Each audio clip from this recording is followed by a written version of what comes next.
জাতীয় দলে ৮ নম্বর জার্সি গায়ে খেলবেন হামজা চৌধুরী। ফুটবল ফেডারেশন রহস্য রেখে দিতে চাইলেও নিজেই তা প্রকাশ করে দিয়েছেন হামজা। হবিগঞ্জে নিজ বাড়িতে সাংবাদিকদের সাথে কথা বলার সময় জানিয়ে দিয়েছেন জার্সি নম্বর তার বর্তমান ক্লাব শেফিল্ড ইউনাইটেডে ২৪ আর আগের লেস্টারে জার্সি নম্বর ছিল ১৭। জার্সি নম্বর একজন ফুটবলারের পরিচয়, কিন্তু হামজা চৌধুরীর ক্ষেত্রে সেই প্রচলিত কথা খাটে না। কেননা ২ থেকে ৫০ ১৫টি সংখ্যা নিজের করে নিয়ে নেমেছিলেন হামজা। কখনো ইংল্যান্ড যুব দল, কখনো ক্লাবের যুব বা মূল দল, কখনোই স্থায়ী হয়নি তার জার্সি নম্বর।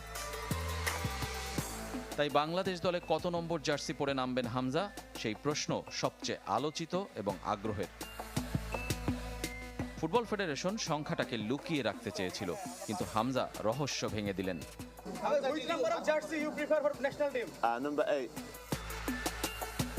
লেস্টার সিটির অনূর্ধ্ব ২১ দলে প্রথম ১৪ নম্বর জার্সিতে অভিষেক হয়েছিল হামজার। তারপর সেই ক্লাবেই ৪, ৭, ১২, ৫০ নম্বর জার্সি গায়ে তুলেছেন। লেস্টার সিটি মূল দলেও একই জার্সি নম্বর ছিল না তার। ৩৮-এ শুরু, ২০ হয়ে ১৭তে শেষ করেছেন।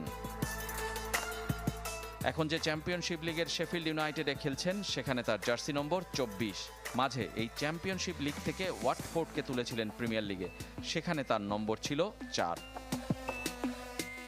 ৪, ১৭, ২৪ এই তিনটি সংখ্যা তার প্রিয়, কেননা বারবার ঘুরে ফিরে এসেছে নম্বরগুলো। কিন্তু বাংলাদেশ দলে ৪ নম্বর জার্সি পরে নামেন তপু বর্মন, ১৭ নম্বর জার্সি সোহেল রানার, ২৪ নম্বর পরে নেমেছিলেন সবশেষ ম্যাচে মেহেদী হাসান। জামাল ভুঁইয়ার ৬, রাকিব হোসেনের ১০ও বাংলাদেশের ট্রেডমার্ক জার্সি। খালি ছিল ৮ নং, সেটাকেই নিজের করে নিয়েছেন হামজা। জাভি, টনি ক্রুজ, জেরার্ডরা যে জার্সি নম্বরে নিজেদের চিনিয়েছেন, হামজার কল্যাণে চিনবে এবার বাংলাদেশকেও।